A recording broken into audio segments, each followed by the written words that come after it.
And our learning objective for today is that we will try to understand the parties interested in using these financial ratios, right? And the common type of ratios comparisons.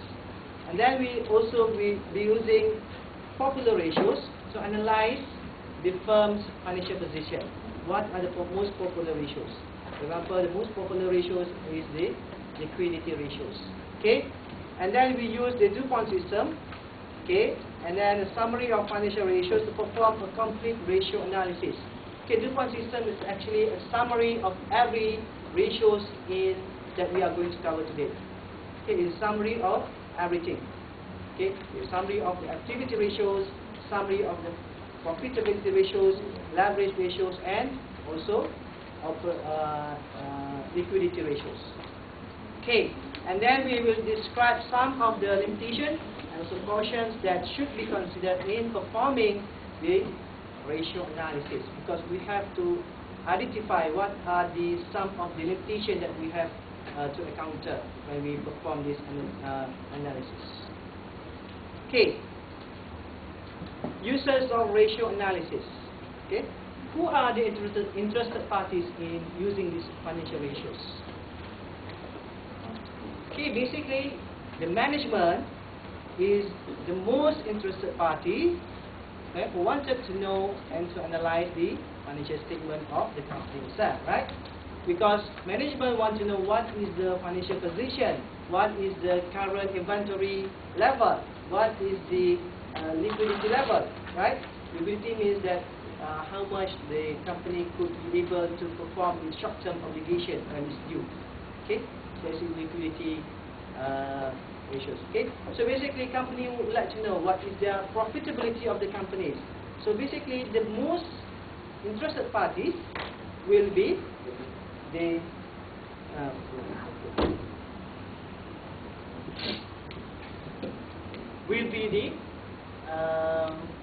this is Mr. Zaidi, yeah? Okay, will be management. Okay. Okay, only a simple problem, but sometimes maybe we didn't expect that this is the problem. Okay. All right. That's why we call the expert here.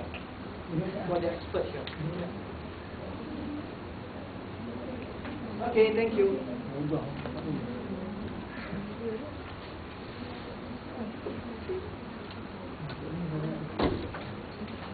Where are we? Management, right? Okay, management are the most interested parties. And also, okay, we just continue on this slide first. Ratio analysis involves of calculating and interpreting of financial ratios based on financial statements to assess firm financial condition and performance. Okay, this is definition, right? Right. These are the interested parties: shareholders, creditors, suppliers, bankers, investment analysts, investors, employees, and the firm's own management. Okay, I've explained on management, right? And also the shareholders, right? Shareholders would sometimes could be the existing shareholders, or it could be the potential shareholders, because the shareholders have put their money into the company, and they would like to know what is the return from their investment. So from this ratio, they can always assess, okay, the financial position of the company and assess the risk and return associated with the company.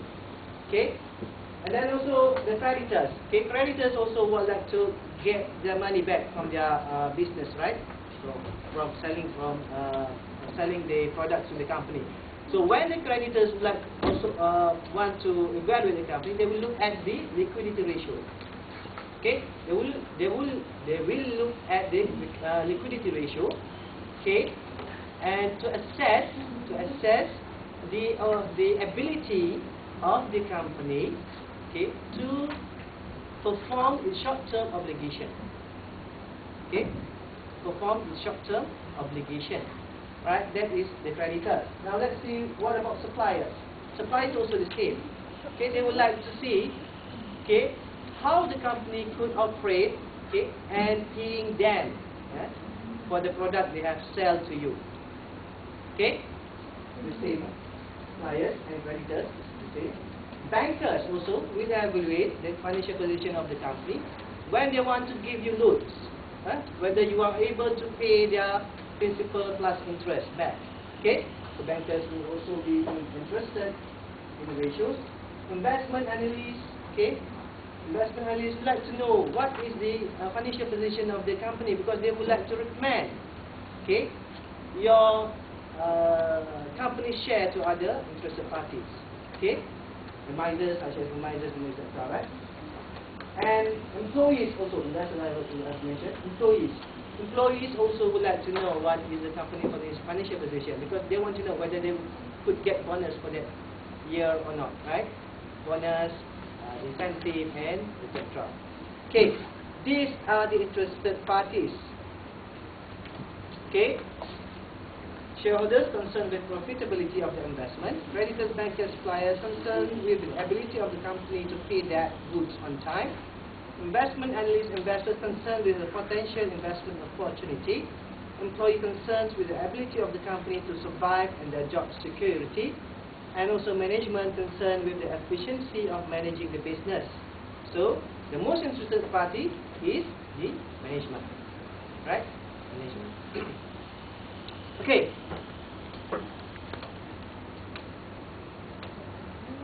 Now we have two types of ratio comparisons. Okay, one is the trend or time series analysis. The other one is trend, time series, and yes. I can't hear you.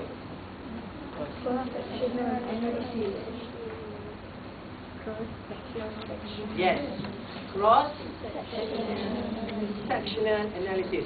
Okay, if you look at the definition, you can find that there are differences between the cross-sectional and also the time series analysis. Okay, now let's see on the time series analysis, or in other words, trend series analysis.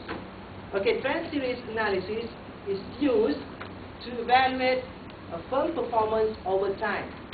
Okay, over time, it means that, for example, you are trying to evaluate the company performance from 1995 until the year 2000. So that we call time series analysis. Okay, or we want to evaluate the company performance from 1930s to 1940s. Or we like to evaluate the company's performance from 2000 to 2003. Okay, right? There are the time that we are going to evaluate is actually a range of time, whether it is 3 years, 5 years, 10 years. It depends on the availability of the data. Okay. Now, the other one is cross-sectional analysis. Okay, this is another type of analysis, ratio comparison, which use the same year data, but you compare it with another company. Okay, you compare it with another company or another data, which is maybe the industry data. Okay, so you are comparing the company's ratios, and then maybe you want to compare with the other company ratios, but within the same industry. Okay, you cannot compare.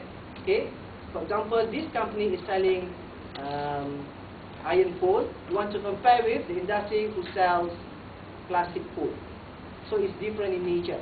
You have to look at the company which is doing the same operation.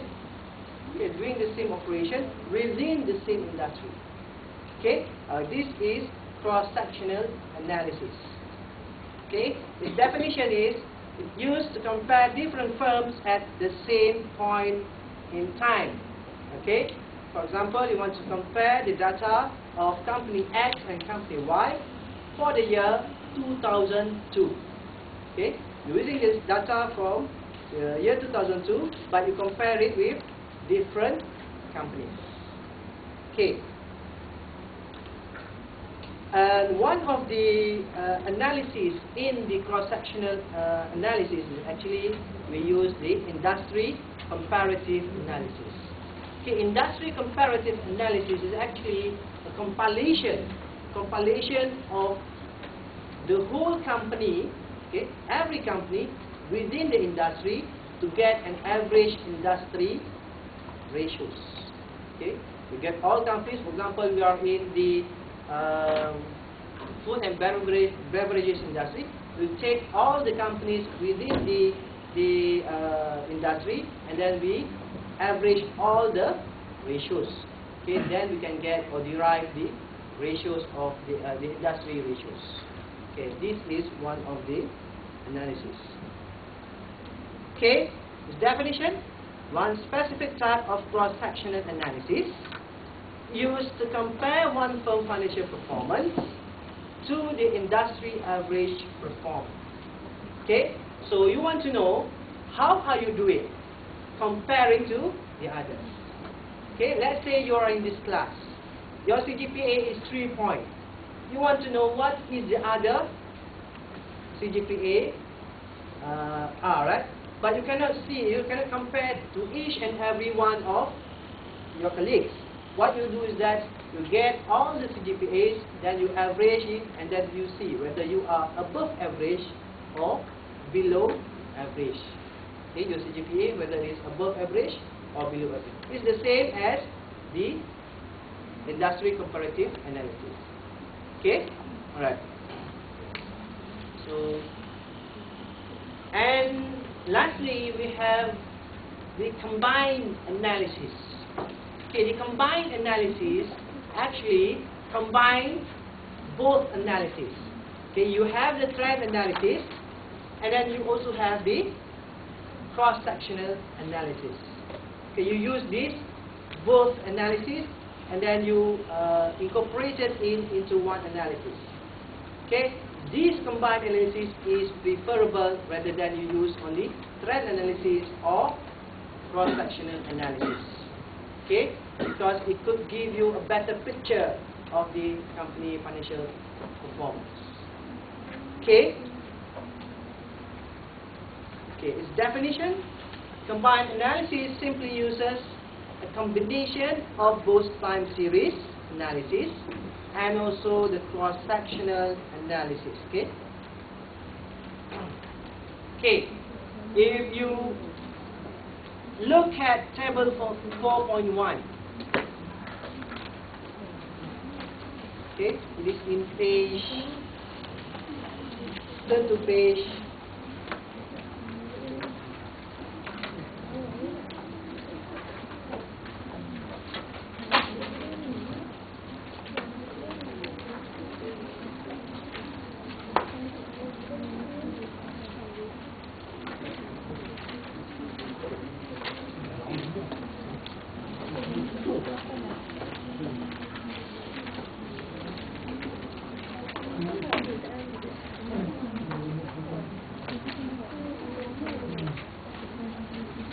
Not table 4.1, because this is I'm using the whole CD. Okay. Page 51. Okay, please turn to page 51. Okay, you have the industry average ratios 2001 for selected lines of business. Right? Okay, what I am having on the slide is different from the book. Okay. Yeah. Right. So basically, you have the line of business. Okay, the first column, right? Line of business and numbers of concerns reporting. Okay, we have the first one is department stores. The first one is department stores. We have 167 department stores. Okay, in this industry. Right. If you look at the current ratio, it shows you 3 ratios there. Okay, 3 ratios. Okay, basically the 3 ratios are actually the median. Okay, and upper and lower quartile. Okay, upper and lower quartile. This is median. You know what's in statistics? Median, pertengahan, ya. Median is the pertengahan, and then the upper and lowest point. Okay, basically this is the industrial ratios for all of these industry. We have the department stores, electronic computers, grocery stores, and motor vehicle industry. Okay, then they'll give you the ratios. They give you the ratios. Now, okay, instead of current ratio, we have also quick ratio, sales to inventory, collection period, total asset to sales, total liability to net worth, return on the sales, return on total asset, and return on net worth. Okay, these ratios you will be covering today. Okay, these are the ratios. Okay, go to the next slide. Okay, the previous slide shows you the overall ratios, right? The overall ratios. You have the current ratios, quick ratios, and everything. It's all jumbled up, okay, in one ratio, in one slide. But if you look at this next slide, actually we can segregate these ratios according to its activities. Okay, we have liquidity, activities, leverage, and profitability ratios. Right? Basically, liquidity measure ability to meet short-term obligations. It measures ability to meet short-term obligations, whether the company is able to pay or not within 1 year, for example. Okay, for example, you have debts, right, which is fall due within 1 year, or whether you are able to pay your debts within 1 year. Okay, that is more short-term in nature. And also we look at the activity ratios, is actually measure the efficiency of the management. Okay, whether your assets is really efficient in generating the sales. Okay, for example, whether your equity is actually efficient in generating the sales. So whether this is the activity ratios is more what we call it, in other words, we call it a turnover ratio. Okay. Next one is leverage ratio, which will measure the ability to service debts. This is most likely being used by the bankers. Okay? Being used by the bankers to evaluate the company. Okay? Whether they want to give you loans or not depends on these leverage ratios. And lastly, we have the profitability ratios, which measure the financial performance of the company. Alright, and in this case, the management is interested, the stockholders are interested. Okay, everybody in this in the stakeholders, okay, would like to know what is the profitability ratios of the company. Okay.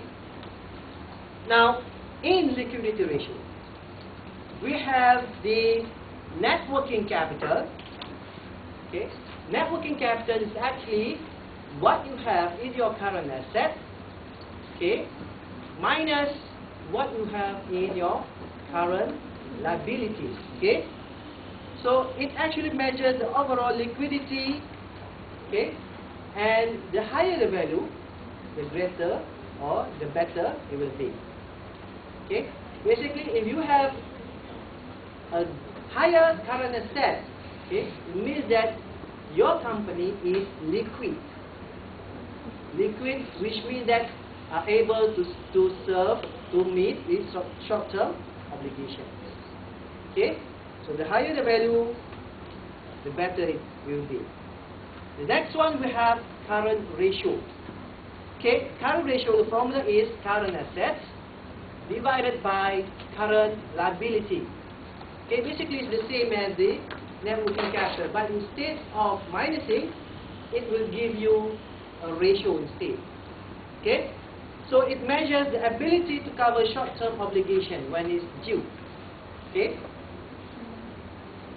right. The next one is quick ratio, which the formula is current asset minus inventory. Then you divide it by current liability. Okay? And this measure the liquidity of the current asset to cover short-term obligation. It's the same as the current ratio. It's the same as the current ratio. I mean, the objective is the same, to measure the short-term obligation. I mean, to measure whether the firm is able to meet this short-term obligation. But in quick ratio, actually we have to less inventory because it is the most less liquid item. Less liquid item. Inventory normally could not be converted into cash easily. We cannot convert inventory to cash easily because sometimes inventory are in terms of raw materials, right? If it is in terms of raw material, can you sell it? Can you sell it to the customers? No, right? So that's why we have to less with inventory. Okay, this could give us a better quick ratio, a better ratio in terms of the company meeting its short-term obligations, right? Okay. Okay, any question before I proceed? This is for the current liquidity ratio. Any questions? No questions?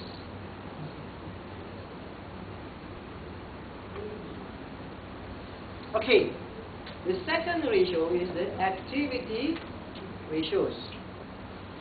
Okay, in the activity ratios, or we call it the turnover ratio. Okay, we have inventory turnover, average collection period, okay, average payment period, total asset turnover, okay, and some other ratios which I'll not discuss it. Okay, basically the inventory turnover, the formula is cost of goods sold divided by inventory. Okay, measure how many times in a year inventory being purchased. Okay, how many times inventory being purchased. For example, if you have a sales of 10 million, okay, you want to know how many times you have to buy the inventory to accommodate the sale of 10 million. Okay, sometimes you can buy only one time only you can buy it because it is a big project. Okay, that product itself costs you, worth of 10 million. So you buy the raw material once, then you convert it to finished product, then you sell it, right? So it depends on the nature of the business. Okay, sometimes grocery stores, for example, have a higher inventory turnover because they have to buy a lot, frequently. Okay, they have to buy frequently. Okay, so it depends on the nature of the company. So then only we can say that the higher the figure means the better. Okay, but the rule of the thumb is the higher the figure is the better. But again, you have to look at the nature of the business. Right? Sometimes the inventory turnover cannot go high as the grocery store department. Okay. Okay.